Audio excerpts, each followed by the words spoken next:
Olá, sejam muito bem-vindos ao Ligado na Universidade, o programa que mostra os projetos, as pesquisas, novidades do campus da USP de Bauru, onde funciona a FOB, a Faculdade de Odontologia de Bauru, e também o Centrinho, o Hospital de Reabilitação de Anomalias Crâniofaciais.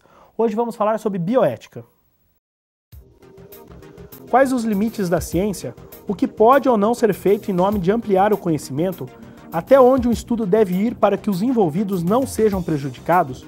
No dia 15 de março, o Comitê de Ética em Pesquisas em Seres Humanos do Centrinho da USP realiza a palestra Bioética e Dignidade Humana. E quem vai ministrar essa palestra no Centrinho é o padre Luiz Antônio Lopes Ricci, que é doutor em Teologia Moral e pós-doutor em Bioética. Padre, muito obrigado por estar aqui hoje conosco. Sou eu que agradeço, gentil convite. Padre, antes da gente falar da palestra e da bioética especificamente, tem muita gente que acredita que religião e ciência não podem caminhar juntos. O senhor é padre, pesquisador, o que o senhor pensa disso? Infelizmente ainda nós temos alguns grupos que acham que existe uma oposição entre ciência e religião. Mas no caso da Igreja Católica, desde o Concílio Vaticano II, a Igreja evoluiu muito nesse pensamento, tanto é que a Igreja hoje fala, né, em realidade, autonomia das realidades terrenas, autonomia das ciências. Então não se trata de escolher entre ciência e religião, mas de fazer uso ético da ciência, né? Então, ciência e religião são parceiras. Não existe contraposição mais, embora alguns acham que sim, né? Que a ciência não tem nada a ver com religião e nem a religião com ciência. E a gente encontra essa resistência, tanto no âmbito acadêmico como no âmbito religioso. Grupos religiosos que não querem dialogar com a ciência e grupos acadêmicos que não querem dialogar com a religião. Então, nós falamos hoje em modelo de complementariedade, né? Acho que uma complementa a outra, são parceiras em favor da vida, e tudo aquilo que é a favor da vida é bem-vindo pela religião. A questão é fazer uso ético da ciência com critérios, né? Essa é a preocupação da Igreja apenas, mas não no sentido de anular ou de demonizar a ciência, né? Mas de apresentar alguns critérios, limites, sobretudo o tema da dignidade humana, que é o tema da nossa fala. Padre, já entrando um pouco nesse assunto, o que é bioética? Então, bioética, segundo Potter, o pioneiro, né, ela tem o papel de ser ponte, justamente, entre ética e ciência. Ética e ciência. Ponte entre ética e ciência. E a bioética tem um objetivo muito específico, fazer com que tudo aquilo que é tecnicamente possível seja eticamente admissível. Nem tudo aquilo que é tecnicamente possível é eticamente admissível. Então a bioética faz essa ponte, né, entre a ciência e a ética. Porque Potter e nós hoje percebemos que a gente corre o risco de separar, né, a ciência da ética. E quando há essa separação, essa contraposição, nós colocamos em risco a vida, né? Então a bioética vem apresentar alguns limites, alguns valores de referência para orientar a ciência para que ela seja ética. Bioética é relacionado tanto com seres humanos quanto animais? É lógico. Na verdade, quando surgiu o conceito, em 70, 71, Potter tinha uma preocupação ambiental, né? Por isso que a gente fala hoje em bioética global, que envolve a vida como um todo, né? O ecossistema, e nós precisamos, né, desse sistema para desenvolver a vida. Então a bioética se ocupa da vida como um todo, a vida humana e a vida não humana. É lógico que nós priorizamos, né, a vida humana. E nós costumamos dizer que toda vida tem valor, apenas a vida humana tem dignidade. Então, no trato com o humano, é lógico que você tem que acrescentar outros elementos, outros princípios e critérios, que também, muitos deles podem ser aplicados com a pesquisa em relação aos animais. Mas a bioética ela vai procurar orientar a pesquisa com a vida, né, em geral. Bioética, ética da vida, né? E nesse sentido ela tem uma contribuição, né? Ela não é assim um freio, a bioética não é um freio para a ciência, para a pesquisa, Não, ela é parceira, ela dialoga e oferece alguns limites para que a pesquisa seja ética e respeite ali os protocolos, os critérios, né, que garantam a tutela da dignidade e garantam também o respeito à vida não humana. Sempre que a gente fala em pesquisa com seres humanos, a gente lembra da Segunda Guerra Mundial. Sim. O que isso significou na área, padre? Então, após a Segunda Guerra Mundial, surgiu o Código de Nuremberg, né? E nesse código, o que aparece ali? Já é um princípio da bioética, né? O humus que deu origem à bioética. E no Código de Nuremberg está muito claro que toda pesquisa, o primeiro ponto, só pode ser feita com o consentimento esclarecido da pessoa. Aquele termo, né, que geralmente eles usam. Consentimento acima, esclarecido, Mas isso já foi em 47, né? Consentimento esclarecido. Sem o consentimento, você não pode realizar nenhum tipo de pesquisa. Infelizmente, isso não aconteceu, né? Nos campos de concentração, a gente sabe o que houve. Mas, então, hoje, desde Nuremberg, desde a Segunda Guerra Mundial, nós temos esse princípio, né? O consentimento esclarecido, a autonomia humana, o respeito à liberdade da pessoa. É lógico que todos podem colaborar com a pesquisa. Nós precisamos de pessoas e de animais para a realização da pesquisa. Nesse momento, sim, nós não temos como realizar pesquisa sem a contribuição de voluntários, mas que seja feito com consentimento esclarecido. Não apenas um consentimento, o complemento esclarecido, porque a pessoa tem que saber de tudo, não só de uma parte.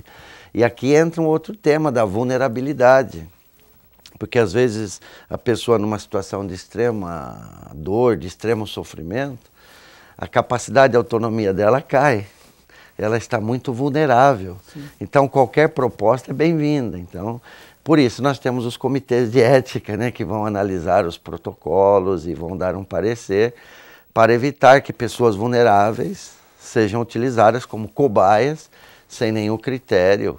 Porque nós temos uma ciência ética, mas você sabe, na hora ali da descoberta, às vezes a gente deixa a ética do lado de fora, infelizmente, né? E aí acaba só priorizando a ciência ou algum resultado e atropelando a dignidade humana e o consentimento esclarecido e a autonomia da pessoa. Padre, o senhor já falou um pouquinho sobre isso, mas o senhor então acredita que a pesquisa com seres humanos é imprescindível hoje para a ciência? Eu não sou um cientista, né? Sou mais um teólogo. Mas até o momento nós não temos como fazer pesquisa sem a contribuição de pessoas humanas e sem o uso de animais, infelizmente. Até esse momento não temos, né? Pode ser que futuramente a gente encontre uma saída que não seja necessário a utilização de pessoas ou de animais. Mas se não tem outra saída, então vamos fazer com que essa utilização seja a mais ética possível. E aqui entra a religião, a teologia, os princípios éticos e morais que vão orientar o pesquisador.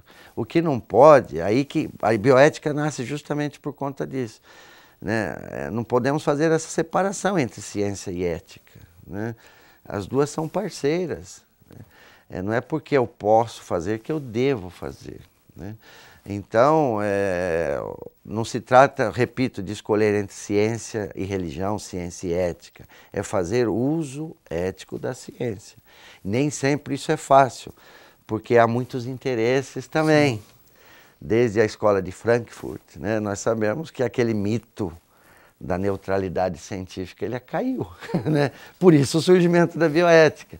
Se não há neutralidade, há interesses. Então a bioética vai tentar mediar esses interesses e para prevalecer a dignidade humana e o valor da vida. Ok, padre, vamos fazer um breve intervalo. O Ligado na Universidade volta já já.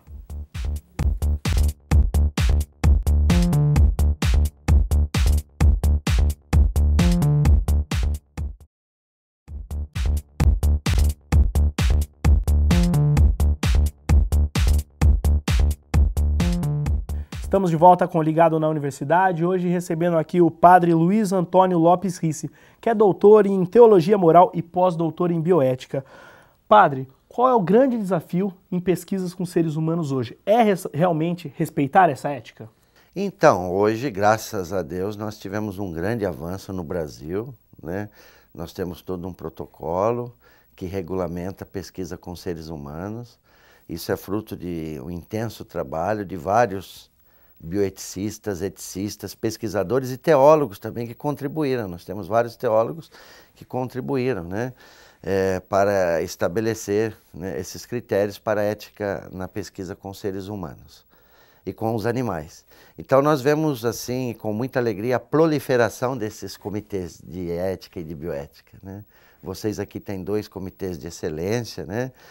Temos aqui na USP, no Centrinho. Então isso já é uma realidade. Toda pesquisa tem que passar pelo comitê. Então já houve um avanço significativo, né? Eu acho que estamos numa fase boa. Aquilo que a bioética se propunha a fazer está acontecendo.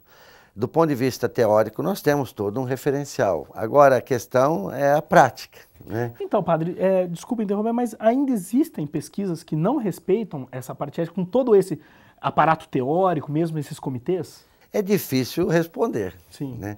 Mas aí entra um pouco aquilo que nós chamamos de vaidade humana, ou interesses. Pelo que a gente ouve, pode ser que exista, né? Porque a vaidade conjugada com interesse econômico atropela qualquer ética, infelizmente, né? Uma grande descoberta, enfim. Veja o caso da Dolly, da clonagem. Primeiro foi noticiado a questão, o resultado, depois foram perguntar para a ética o que a ética achava, né? Então, às vezes, acontece, hoje menos, né? Então, parece que hoje a ética corre atrás da ciência. Então, como eu disse, o modelo é de complementariedade. As duas devem dar as mãos e uma caminhar com a outra.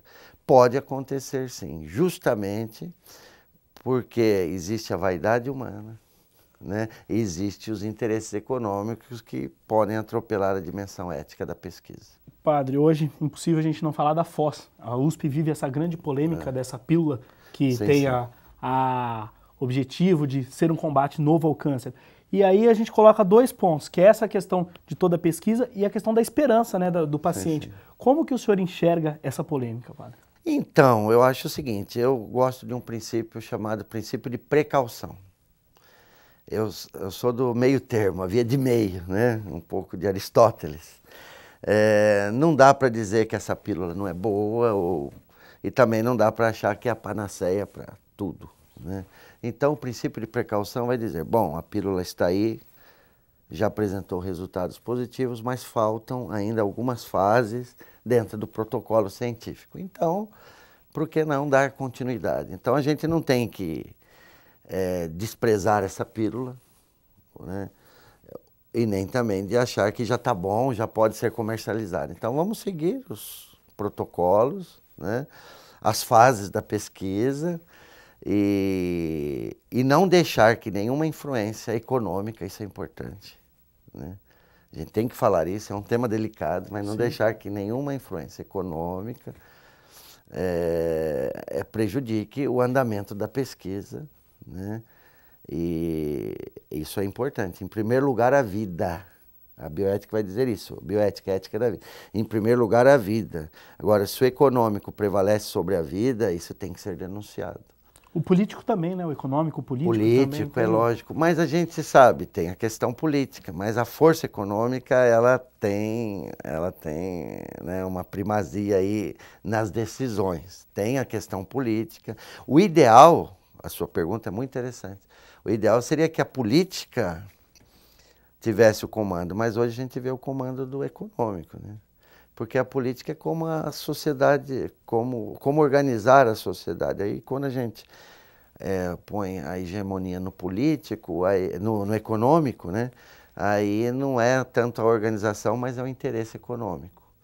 Mas eu sou favorável ao prosseguimento da pesquisa com essa substância, né? E seguindo o princípio de precaução, né? Não vamos criar uma euforia, Sim.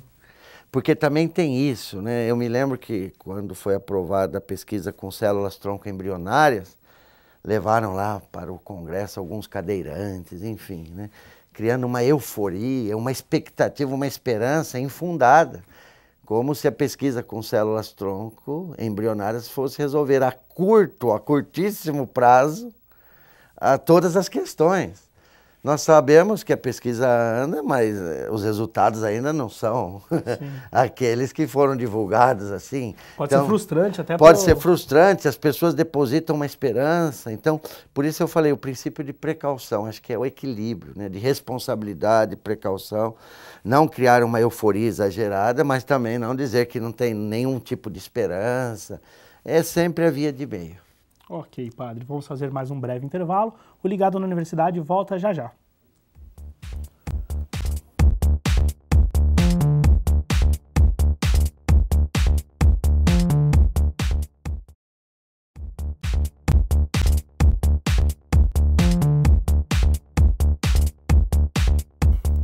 Estamos de volta com o Ligado na Universidade, hoje recebendo aqui o padre Luiz Risse, que é doutor em Teologia Moral e pós-doutor em Bioética. Padre, o senhor vai proferir a palestra no Centrinho Bioética e Dignidade Humana. Do que especificamente vai tratar essa palestra, padre? Então, se a gente pegar os documentos nacionais, internacionais, Constituição, Declaração sobre Bioética, sempre aparece o conceito de dignidade humana como fundamento, como referência, né? Então a gente vai desenvolver um pouco esse conceito de dignidade, porque é um conceito polissêmico, porque ele pode usar tanto para defender a vida, quanto para dizer que é melhor parar de insistir, por exemplo, né?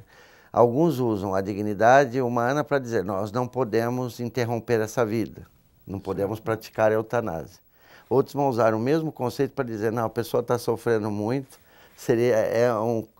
para respeitar a dignidade dela, nós temos que interromper, né?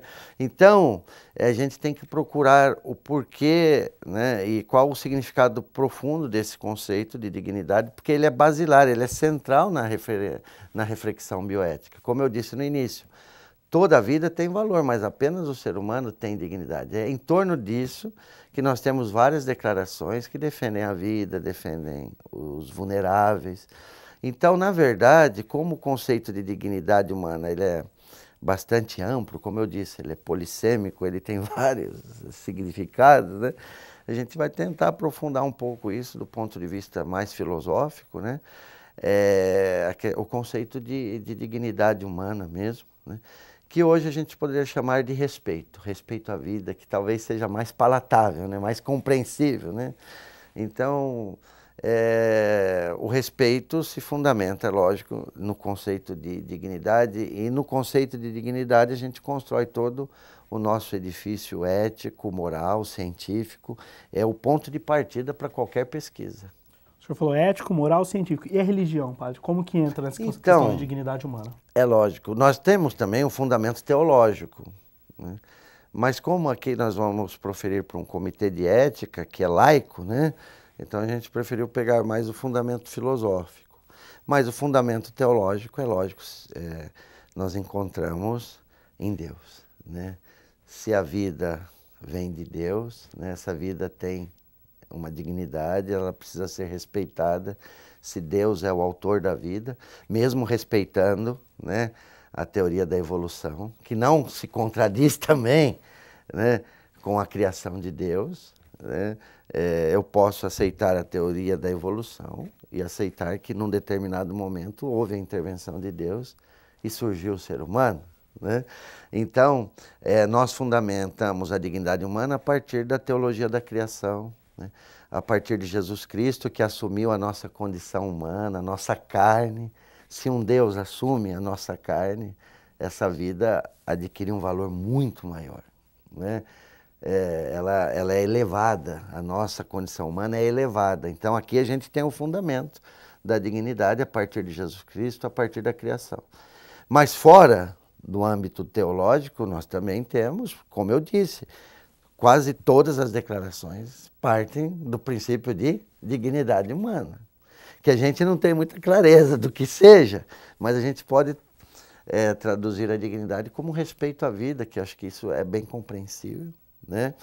E a gente costuma dizer também, isso é importante, quando falamos em dignidade, isso eu vou desenvolver na conferência, A dignidade humana ela é inata, não depende do fato religioso. O fato religioso, ele dá um sentido mais profundo. Mas a dignidade humana é inata. Ela não pode ser atribuída, ela deve ser simplesmente reconhecida. O que eu quero dizer com isso? Nenhum ser humano tem direito de dar ou de tirar a dignidade de ninguém. A dignidade humana não é atribuída por outra pessoa. O ser humano tem dignidade, ela deve ser apenas reconhecida. Então, na pesquisa, eu não posso falar que aquela pessoa vulnerável tem menos dignidade do que a outra. Do ponto de vista filosófico, ontológico, todo ser humano tem a mesma dignidade. Aqui está, independentemente da sua situação social, moral, econômica, né? Então, a dignidade humana ela é inata, ela não pode ser atribuída, ela deve ser reconhecida em todo ser humano, seja qual for a situação que ele se encontra. Aqui está um princípio para os comitês de ética, aqui está um princípio fundamental para a realização de qualquer pesquisa no âmbito científico. Isso independente também, o senhor está falando da pessoa que vai participar da pesquisa, mas o pesquisador também, independente da sua crença, de tudo, ele tem que respeitar isso, né? Sim, aqui nós falamos tanto hoje em Estado laico, né? Isso é um princípio racional, né? É lógico, se um pesquisador tem uma crença, isso pode favorecer, né? Mas um pesquisador que não é crente, ele pode ter muitos princípios éticos, às vezes até mais elevados do que os que têm uma crença, né? Então, a gente costuma dizer, é difícil, né, julgar isso, né? Nós temos pesquisadores que não são crentes, mas que são extremamente éticos. E alguns que se dizem crentes, crentes no sentido de fé, né? Mas que deixam às vezes de lado um pouco a ética. Aí há um divórcio entre a fé, a religião e a própria conduta. Isso pode acontecer. Isso pode acontecer. Então, por isso que a gente prefere olhar a ciência assim, a partir do ponto de vista mais filosófico, racional, né? Porque os princípios cristãos, os princípios religiosos e os princípios éticos são praticamente os mesmos, são convergentes, não há contraposição. Então essa questão, assim dizer, isso é religioso ou isso é racional, quando a religião é séria, né, nós vamos ver que tudo aquilo que é religioso é humano, tudo aquilo que é humano é religioso, né? Então, não há essa contraposição. Eu costumo dizer, nós devemos sair do ou ética, ou ciência, ou religião. Não, é integrar. Ainda mais hoje, que as questões são mais complexas. A ciência sabe disso. Nós precisamos do dado da fé, da religião. E cientistas sérios, e que não são crentes, inclusive, já percebem que a religião, que a fé, que a crença tem um potencial e faz um diferencial em qualquer tratamento, né? Então a gente não pode deixar isso de lado, essa dimensão religiosa de lado. Agora, é lógico que nós vamos na pesquisa a partir dos critérios que nós temos, né? Mas sem anular também a dimensão religiosa. Mesmo no Estado laico, que a gente respeita, a religião ou as religiões, elas têm algo a contribuir. Sim, com certeza. Com seus valores, né? Com a sua história, né? É essa questão que parece que as pessoas não entendem, né? Que no Estado laico a religião não tem mais nada a dizer. Ela tem toda uma tradição humanista. Ela tem algo a oferecer, né? E, como eu disse, na resolução que nós temos sobre ética em pesquisa, nós tivemos a participação de vários teólogos. Eu participo de congressos de bioética, né, com teólogos, com crentes, não crentes, ateus, mas é como se a gente estivesse em sintonia perfeita. Quando a gente deixa prevalecer a reta razão, né, as diferenças caem e a gente consegue olhar para o mesmo ponto. E qual é o ponto? A defesa da vida e oferecer uma contribuição para que a vida aconteça com dignidade, com qualidade, né? Esse é o sonho da ciência, o desejo da ciência, oferecer condições melhores para a humanidade. Então, aqui estamos todos unidos. Padre, mais uma vez, muito obrigado por sua participação conosco. Eu que agradeço, espero ter dado uma pequena contribuição, né? O tema é muito amplo. Sim. Mas aqui a gente poderia ficar o dia todo conversando, mas foi muito bom e estou à disposição para qualquer outra necessidade. Muito obrigado. O Ligado na Universidade de hoje fica por aqui, esperamos que tenham gostado e até a nossa próxima edição.